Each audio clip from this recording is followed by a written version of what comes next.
Bonjour à tous, donc là on va commencer par corriger un premier exercice sur l'électrocinétique. Donc voyons voir un tout petit peu comment ça se passe. On va avoir donc un petit schéma ici, électrique, qui a priori sert pas à grand chose mais c'est bien pour apprendre. Et donc on va avoir ici, et on prend l'habitude de toujours noter les informations qu'on a sur le schéma, c'est beaucoup plus simple. Donc là on a une source idéale de tension avec une tension E qui vaudra 12 volts ici. On a UAB, donc UAB, comme c'est le A qui commence, ça veut dire que la flèche, la pointe de la flèche va être vers le A. Donc ici, j'ai mon UAB, et celui-là, il vaut 4 volts. Voilà, on le met dessus. Et ensuite, on a notre I, qui est ici, on le mettra après, qui sera à 10 milliampères. Parce que, enfin non, d'ailleurs, on va le mettre de suite, puisqu'on va de suite commencer par le vert. Et donc là, j'ai 10 milliampères. Donc il est composé de quoi? Il est composé de 5 résistances, R1, R2, R3, R4, R5. Voilà, et ma source idéale de tension. Donc la première chose qu'on me demande, et ça c'est quelque chose qui sera très important à faire sur la plupart des exercices où il y a de l'électricité, ça va être de commencer par mettre les flèches d'intensité. Donc là ici, mon intensité, elle sort de la source idéale de tension et elle va parcourir le circuit. Ici, elle va se séparer en deux, au nœud A. Hop, elle parcourt ici, ici, elle arrive ici. Voilà, hop. Et donc, il y a tout qui revient. Et ensuite, donc ça c'est pour le courant. Ensuite, il va falloir faire attention pour les tensions à bien appliquer les conventions générateurs. Donc là, ici, c'est déjà fait. On voit que la flèche E, elle est dans le même sens que le courant. Mais toutes les autres, les résistances, c'est des récepteurs. Et donc, la flèche va être dans le sens opposé à celui du courant. Donc là, ici, hop, ici j'ai UR1, ou U1 on va dire. Non, c'est UN, voilà. Donc on va regarder ce qui est demandé. Hop, voilà. Donc j'ai U1 ici. Je vais avoir, hop, dans le sens inverse du courant, puisque le courant va vers la droite, donc ma flèche de tension va vers la gauche. Je vais avoir U3. Ici, le courant va vers la droite, vers la gauche, pardon. Donc moi, hop, ma flèche va vers la droite. U4. Et ici, les flèches vont vers la gauche, donc je vais vers la droite. Hop, U5. Et on se rend compte que UAB, c'est égal à U2, ici. Ensuite, il faut annoter les courants. Et donc les courants, on les note IN, donc avec le courant qui passe. Donc là, ici, mon I, il vaut aussi, ça va être I1, là, ça va être I3, I4, I5. Oups, non pas ici, d'ailleurs. I5, si jamais on applique exactement ce qui est demandé, I2. Alors on va vite se rendre compte de 2-3 petites choses. Si on applique la loi des nœuds, donc je vais écrire en vert, la loi des nœuds, en A. Qu'est-ce que je vais avoir? Je vais avoir I1 qui est égal à I2 plus I3. Pourquoi? Parce que j'ai I1 qui arrive, et j'ai I2 et I3 qui partent. Et en B, alors d'ailleurs on va faire encore, on va continuer. Ici j'ai I3 qui traverse I3, et j'ai I4 qui traverse I4, mais c'est la même branche. Donc ici j'ai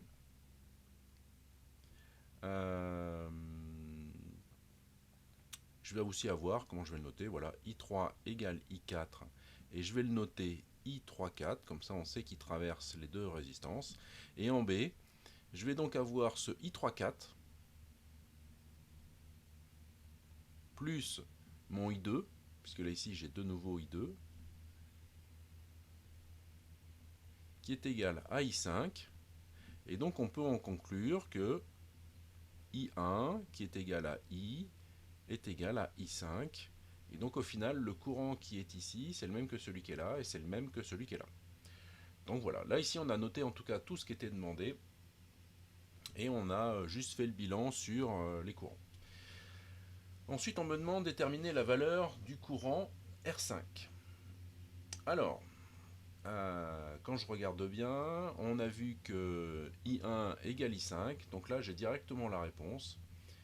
I5, il vaut 10 mA parce que I vaut 10 mA. Donc le courant I5, il est égal à I, il est égal à 10 mA. Et voilà, il n'y a pas besoin d'aller chercher plus loin. Alors attendez, je vais juste faire un truc, je vais récupérer tout ça. Hop, et puis je vais me le déplacer, je vais me le mettre dans un autre répertoire. Hop, voilà, et ça aussi.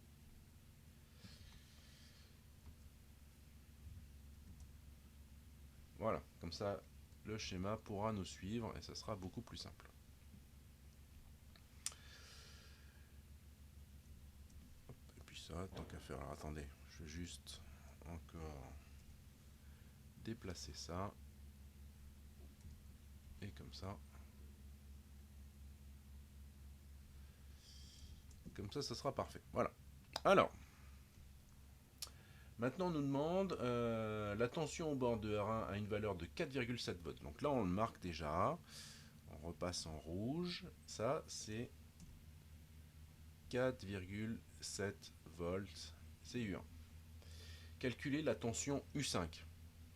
Et donc là on regarde, si jamais on regarde dans cette boucle là, donc de cette maille ici, je vais voir E, j'ai U1, j'ai U2 et j'ai U5. Et je connais E, U2 et U1. Donc parfait. On va pouvoir appliquer la loi des mailles ici. Donc on applique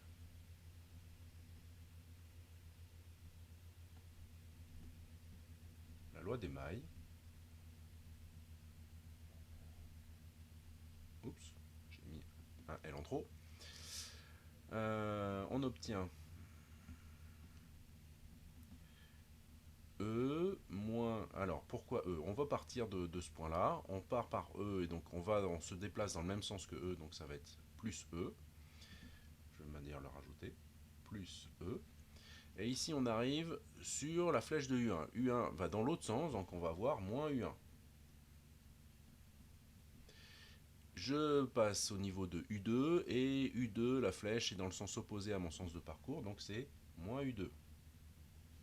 Et pareil pour U5, c'est moins U5. Et tout ça, c'est égal à 0. Donc je vais pouvoir obtenir que mon U5, c'est égal à E, moins U1, moins U2. Et donc quand je replace, ça me fait 12 moins 4,7 moins 4. Donc ça fait 8,7, ça me fait 3,3 volts. Jusque là, pas de souci. Donc on va se redéplacer. C'est celui-là, si je dis pas de bêtises, voilà. On continue, on le déplace. Donc le courant qui traverse R4 ici, il est à 6 mA. Donc on le note, on prend l'habitude, on le note de suite. Oups. Égal à 6 mA. Et là j'ai perdu mon 4,7 volts.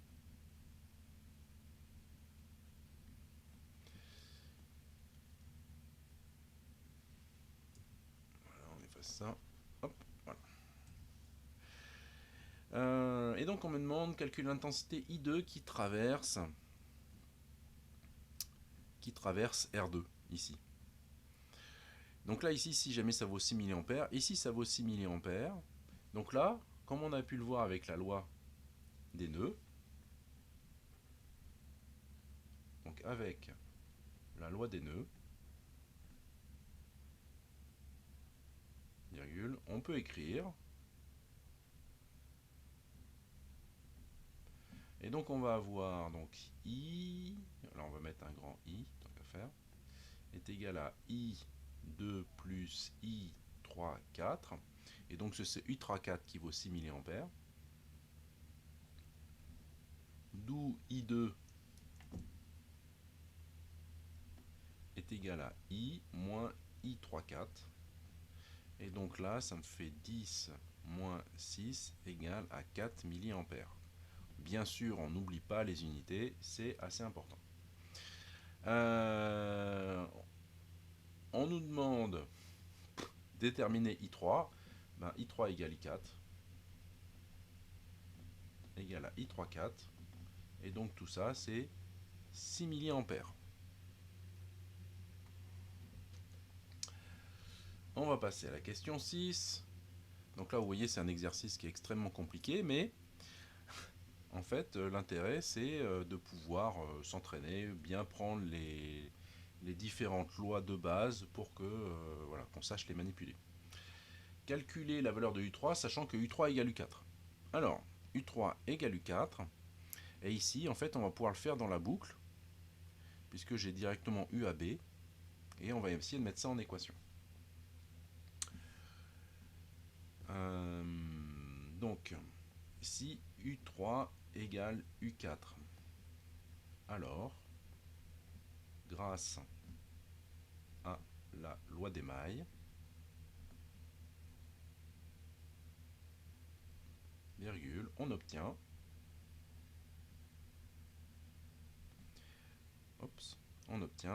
donc là ce qu'on va avoir, on va noter U à B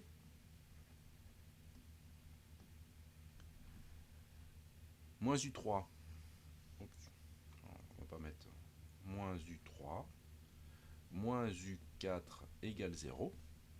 Donc on s'est déplacé quand on regarde, on a U à B, on est parti de B, on va jusqu'à A, donc ça c'est positif parce qu'on va dans le même sens, le sens de parcours de la maille est le même que celui de la flèche de U à B. Ensuite on arrive en A, on va traverser R3, et là on va être dans le sens opposé à la flèche, donc ça va être moins U3, et pareil pour U4, on va dans le sens de parcours de la maille est opposé à la flèche, donc c'est pour ça qu'on va avoir moins U4, et tout ça égale à 0. Et donc si jamais on applique notre U3 égale U4, donc on a U à B moins 2U3 égale 0, et donc je vais avoir que mon U3, ça va être égal à U à B divisé par 2. Et donc j'obtiens U3 égale U4 égale 2 volts. Alors, attendez, je vais juste refaire mon V. Voilà. Et donc avec ça, on a terminé l'exercice. Donc c'est pas très compliqué, mais c'est important si jamais il y a quelque chose qui n'est pas clair sur cet exercice-là, alors il faut vraiment l'éclaircir, parce que sinon on ne peut pas avancer, on ne peut pas aller plus loin dans l'apprentissage de l'électrocinétique. Donc faites le point, n'hésitez pas à revenir vers moi si jamais il y a la moindre chose opaque dans tout ce qu'on vient de faire.